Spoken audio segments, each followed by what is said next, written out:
ഇപ്പോൾ വായനാ വാരാചരണത്തോടനുബന്ധിച്ച് മുഖ്യമന്ത്രി പിണറായി വിജയൻ സംസാരിക്കുകയാണ്. തത്സമയം മലബാർ പ്രദേശങ്ങളിൽ വിജ്ഞാനത്തിൻ്റെ വെളിച്ചം പടർന്നതിൽ ഇവയെല്ലാം വലിയ പങ്കാണ് വഹിച്ചിരുന്നത്. ഈ ഗ്രന്ഥശാലകളുടെ മറ്റൊരു പ്രത്യേകത ദേശീയ പ്രസ്ഥാനത്തെ ഊർജിതമാക്കി മുന്നോട്ട് കൊണ്ടുപോകാൻ സഹായിച്ചു എന്നത് തന്നെയാണ്. ദേശീയ പ്രസ്ഥാനവും വായനശാല പ്രസ്ഥാനവും ഇത്തരത്തിലൊരു പരസ്പര ബന്ധമുള്ളവയാണ് എന്ന് കാണാൻ നമുക്ക് സാധിക്കും. അപ്പോൾ മലബാറിൽ ഗ്രന്ഥശാല പ്രസ്ഥാനം പ്രധാനമായും ദേശീയ പ്രസ്ഥാനത്തിൻ്റെ ഭാഗം എന്ന നിലക്കാണ് പ്രവർത്തനം ആരംഭിക്കുന്നത്. വായനശാലകൾ ഗ്രാമങ്ങൾ തോറും സംഘടിപ്പിക്കൽ ദേശീയ പ്രസ്ഥാനം ലക്ഷ്യമിട്ട ഒരു കാര്യമായിരുന്നു. EMS സെക്രട്ടറിയായ ആ കാലത്തെ KPCC ഇത്തരമൊരു പരിപാടി തന്നെ അംഗീകരിച്ചിരുന്നു. ഇത് സംബന്ധിച്ച് അന്നത്തെ കോൺഗ്രസ് പ്രവർത്തകർക്ക് സെക്രട്ടറി എന്ന നിലക്ക് EMS അയച്ച സർക്കുലർ വിഖ്യാതമായതാണ്. സന്മാർഗദർശിനി വായനശാലയ്ക്ക് ശേഷമാണ് 1934 കോഴിക്കോട് തന്നെ ഐക്യ കേരള ഗ്രന്ഥശാല ആരംഭിക്കുന്നത്. ആ പേര് നാം ശ്രദ്ധിക്കേണ്ടതാണ്. അന്ന് മലബാർ, കൊച്ചി, തിരുവിതാംകൂർ എന്ന നിലക്ക് നിൽക്കുകയാണ്. അപ്പോഴാണ് 1934 ഐക്യ കേരള ഗ്രന്ഥശാല ആരംഭിക്കുന്നത്. അത് അന്നത്തെ ദേശീയ പ്രസ്ഥാനത്തിൻ്റെ സമുന്നത നേതാക്കളുടെ ആശീർവാദത്തോടെ തുടങ്ങിയ ഗ്രന്ഥശാലയായിരുന്നു. ഗ്രന്ഥശാല പ്രസ്ഥാനത്തിൽ ശ്രീനാരായണ ഗുരുവും വാഗ്ഭടാനന്ദനും അങ്ങനെയുള്ള മഹാരഥന്മാരും പങ്കുവഹിച്ചിട്ടുണ്ട്. അത്തരം ആളുകളുടെ ശിഷ്യന്മാരും വലിയ തോതിൽ പങ്കുവഹിച്ചിട്ടുണ്ട്. നല്ല വായനാപ്രിയരും പുസ്തക പ്രേമികളും അഭ്യസ്ത വിദ്യരുമൊക്കെ ആയിട്ടുള്ള ചെറുപ്പക്കാർ ഗ്രാമങ്ങൾ തോറും ഗ്രന്ഥശാലകൾ സംഘടിപ്പിക്കാൻ നേരത്തെ തന്നെ ശ്രദ്ധിക്കുകയും ചെയ്തു. ഇതിനോടൊപ്പം അക്കാലത്ത് ഇവിടെ ഉണ്ടായിരുന്ന പാശ്ചാത്യ മിഷണറിമാർ ഗ്രന്ഥശാലകൾ സംഘടിപ്പിക്കാൻ മലബാർ ഭാഗത്ത് തയ്യാറായിരുന്നു.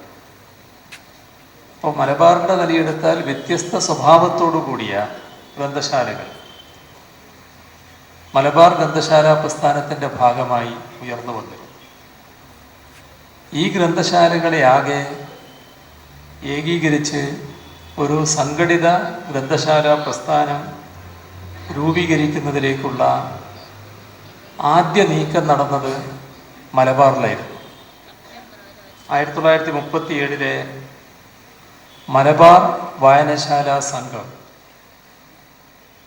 ആ സമ്മേളനമാണ് ഗ്രന്ഥശാല പ്രസ്ഥാനത്തിന് ഒരു കേന്ദ്ര സംഘടന ഉണ്ടാകണം എന്ന ആശയം മുന്നോട്ട് വെക്കുന്നത്. കേരളത്തിലെ ദേശീയ പ്രസ്ഥാനത്തിൻ്റെ സമുന്നത നേതാക്കന്മാരുടെ ഭാവനാപൂർണമായ പ്രവർത്തനത്തിൻ്റെ ഫലമായിരുന്നു മലബാർ വായനശാല രൂപീകരണം. ആ സമ്മേളനത്തിൻ്റെയും തുറന്നുണ്ടായ സംഘടനയുടെയും മുഖ്യ ശില്പികൾ K. ദാമോദരനും K. കേളപ്പനും ആയിരുന്നു. ചുരുങ്ങിയ കാലത്തിനിടയിൽ തന്നെ മലബാർ വായനശാല സംഘത്തിൻ്റെ പ്രശസ്തി കൊച്ചിയിലേക്കും തിരുവിതാംകൂറിലേക്കും വ്യാപിച്ചു. അങ്ങനെയാണ് 1943 മലബാർ വായനശാല സംഘത്തിൻ്റെ പ്രവർത്തന പരിധി കേരളമാകെ വ്യാപിച്ച് കേരള ഗ്രന്ഥശാല സംഘം എന്ന പേരിൽ സംഘടനയുണ്ടാകുന്നു. Balamaniamma, doctor K Godavarma, Panampilly Govinda Menon, professor Joseph Mundassery, S Guptan Nair, P K Koru, C Unniraja, ഇങ്ങനെ തുടങ്ങിയ ഒട്ടേറെ പ്രഗത്ഭർ ഇതിൻ്റെ നേതൃസ്ഥാനത്തുണ്ടായിരുന്നു. കെ ദാമോദരൻ അക്കാലത്ത് ഒളിവിലോ ജയിലിലോ ആയിരുന്നു. കേരളമെമ്പാടുമുള്ള ഗ്രന്ഥശാലകളെ ഏകീകരിക്കാൻ ഇവർ പരിശ്രമിച്ചു. രാഷ്ട്രീയമായി കേരളമെന്ന സങ്കല്പം യാഥാർത്ഥ്യമാകുന്നതിന് വളരെ മുൻപ് ഐക്യ കേരളമെന്ന മനോഹരമായ ആശയം ഗ്രന്ഥശാലാ പ്രസ്ഥാനം വിഭാവനം ചെയ്തിരുന്നു. ഉദ്ദേശിച്ചതുപോലെ കൊച്ചിയിലേക്കും തിരുവിതാംകൂറിലേക്കും പ്രവർത്തനം വ്യാപിപ്പിക്കുവാൻ 1943 കോഴിക്കോട്ട് രൂപം കൊണ്ട കേരള ഗ്രന്ഥശാലാ സംഘത്തിന് കഴിയുകയും ചെയ്തു.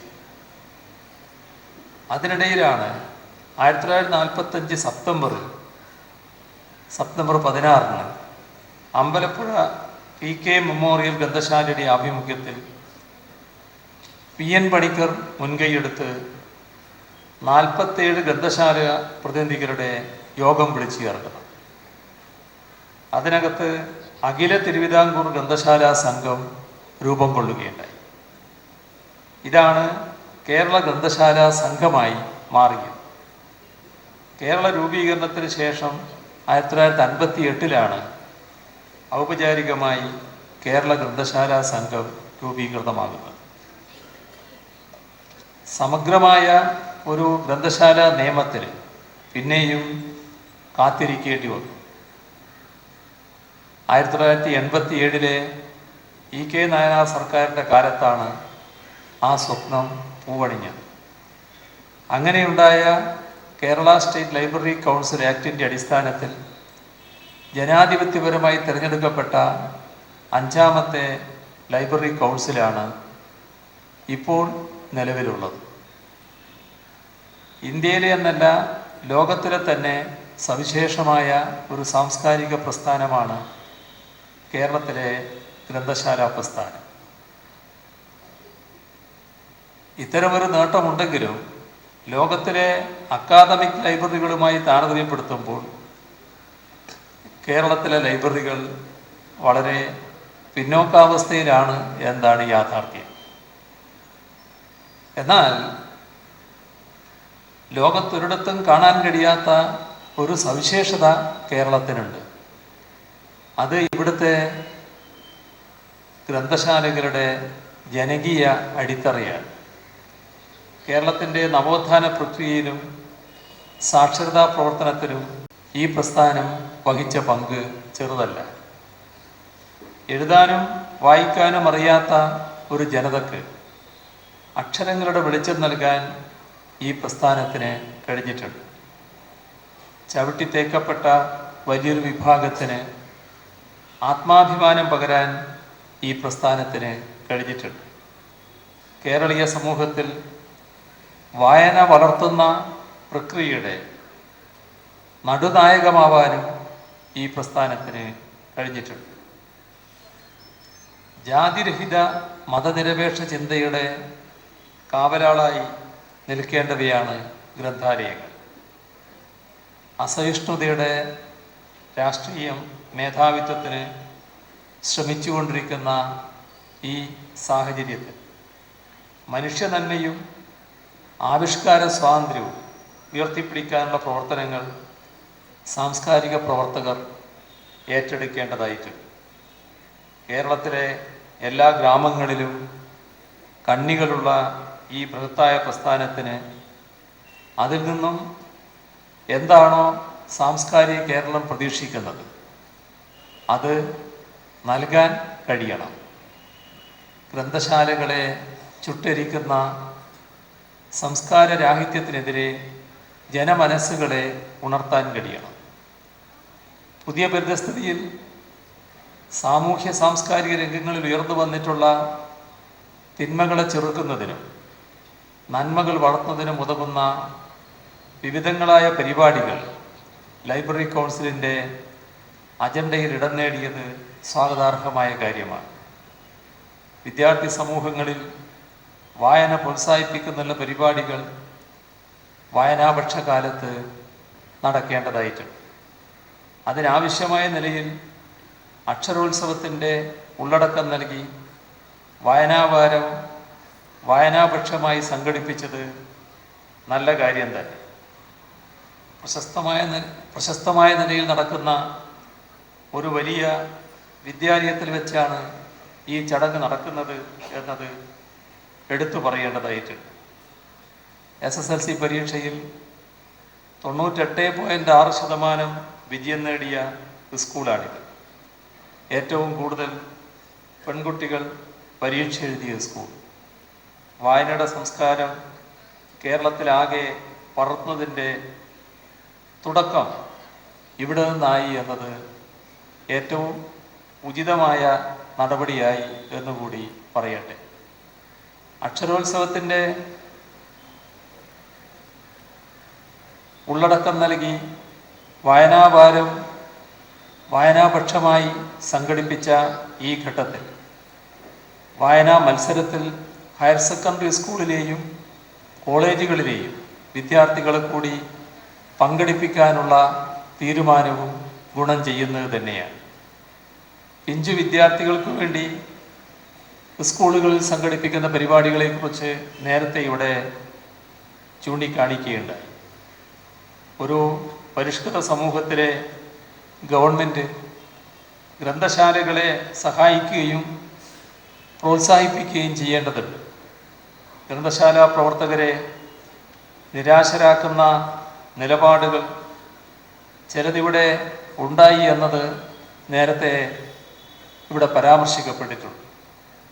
അർഹമായ ഫണ്ട് ലഭിച്ചില്ല എന്നും ജനാധിപത്യപരമായും നിയമപരമായും തിരഞ്ഞെടുക്കപ്പെട്ട ലൈബ്രറി കൗൺസിലിനെതിരെ ചില ഭീഷണികൾ ഉയർന്നു വന്നുവെന്നതും നിയമസഭ പാസാക്കിയതും ബജറ്റിൽ അംഗീകരിച്ചതുമായ ഗ്രാൻഡ് നൽകാതെ തടഞ്ഞു വെച്ചു എന്നതുമെല്ലാം ഈ പ്രസ്ഥാനത്തിന് അനുഭവിക്കേണ്ടി വന്ന ദുരനുഭവങ്ങളാണ്.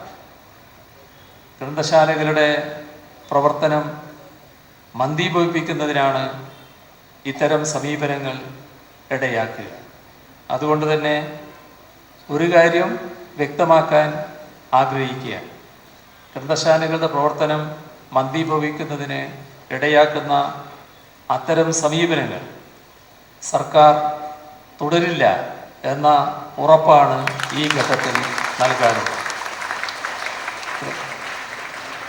ഗ്രന്ഥശാലകൾക്ക് ഇന്ന് നൽകുന്ന ഗ്രാൻഡ്, ലൈബ്രറിയന്മാർക്ക് നൽകുന്ന അലവൻസ് വർദ്ധിപ്പിക്കണമെന്ന ആവശ്യം നിലനിൽക്കുന്നുണ്ട്. അതും ഗൗരവമായി തന്നെ പരിഗണിക്കുന്നത്. പുതുതായി രൂപീകരിക്കപ്പെട്ടിട്ടുള്ള 12 താലൂക്കുകളിൽ ക്ലറിക്കൽ സ്റ്റാഫിനെ അനുവദിക്കണം എന്ന ആവശ്യം ഉയരുന്നുണ്ട്. ഗ്രന്ഥശാല സംഘത്തിൻ്റെ പഴയ ആസ്ഥാന മന്ദിരമിരുന്ന സ്ഥലത്ത് ആധുനിക സൗകര്യങ്ങളോടുകൂടിയ ഓഫീസും സ്ഥാപനവും ആരംഭിക്കുന്നതിന് എടുത്ത തീരുമാനം നടപ്പാവേണ്ടതുണ്ട് എന്ന നിവേദനം ഇവിടെ വെച്ച് തന്നെ ലൈബ്രറി കൗൺസിൽ സെക്രട്ടറി സമർപ്പിച്ച് കഴിഞ്ഞിട്ടുമുണ്ട്. തടസ്സപ്പെട്ട് കിടക്കുന്ന നിർമ്മാണ പ്രവൃത്തി എല്ലാ തടസ്സങ്ങളും നീങ്ങി മുന്നോട്ട് പോകണം എന്നതാണ് അദ്ദേഹം പ്രകടിപ്പിച്ച താല്പര്യം. ഇവയെല്ലാം ഘട്ടം ഘട്ടമായി നടപ്പാക്കാൻ പറ്റും എന്ന വിശ്വാസമാണ് എനിക്കുള്ളത്. ഗ്രന്ഥശാല പ്രസ്ഥാനം നേരിടുന്ന വൈഷമ്യങ്ങൾ തരണം ചെയ്യുന്നതിനുള്ള ഉചിതമായ നടപടികളും പിന്തുണയും സർക്കാരിൽ നിന്ന് പ്രതീക്ഷിക്കാം എന്ന ഉറപ്പ് ഈ ഘട്ടത്തിൽ ഞാൻ നൽകുകയാണ്. ഇന്ന് നമ്മുടെ സമൂഹത്തിൽ വായനാ സംസ്കാരം പ്രോത്സാഹിപ്പിക്കുന്നതിന് വായനാ പക്ഷാചരണം സഹായകരമാകട്ടെ എന്നുകൂടി ആശംസിച്ചുകൊണ്ട് പ്രിയപ്പെട്ട കുട്ടികൾ നല്ലതുപോലെ വായന ശീലമുള്ളവരായി മാറുക എന്ന് അഭ്യർത്ഥിച്ചുകൊണ്ട് ഈ പരിപാടി ഉദ്ഘാടനം ചെയ്തതായി ഒരിക്കൽ കൂടി അറിയിച്ചുകൊണ്ട് അവസാനിപ്പിക്കാം. വായനാ പക്ഷാചരണത്തിന്റെ ഭാഗമായി സംസാരിക്കുകയായിരുന്നു മുഖ്യമന്ത്രി.